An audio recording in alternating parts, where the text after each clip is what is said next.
జబర్దస్త్‌లో కామెడీ పండిస్తారు. ఆ కామెడీలో స్పెషల్ ఏంటంటే, ఎదుటి వాళ్ళ యొక్క క్యారెక్టర్ అసాసినేషన్ లేదా ఎదుటి వాళ్ళకి సంబంధించినటువంటి ఆకృతుల మీదనే.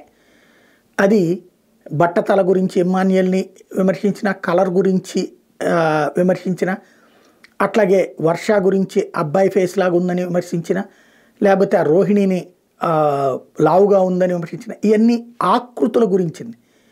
సరే అబ్బాయిల విషయంలో ఎలా ఉన్నా, అమ్మాయిల విషయంలో ఆకృతుల గురించి విమర్శిస్తే కనుక అది కేసే అవుతుందంటుంది సుప్రీంకోర్టు. అది లైంగిక వేధింపే అంటుంది.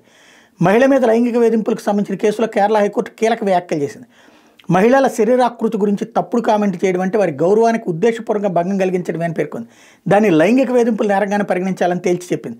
తన మీద నమోదైన కేసును కొట్టాలంటే కేరళ రాష్ట్ర ఎలక్ట్రిసిటీ బోర్డు మాజీ ఉద్యోగి వేసిన పిటిషన్ మీద విచారణ సందర్భంగా న్యాయస్థానం వ్యాఖ్యలు చేసింది.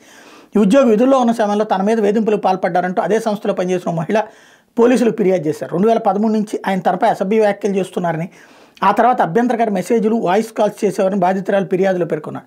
తన శరీరాకృతిని ఉద్దేశిస్తూ అనుచిత వ్యాఖ్యలతో తన వేధింపులకు గురి చేశారని తెలిపారు. దీంతో పోలీసులు ఆయన మీద లైంగిక వేధింపుల కేసులు నమోదు చేశారు.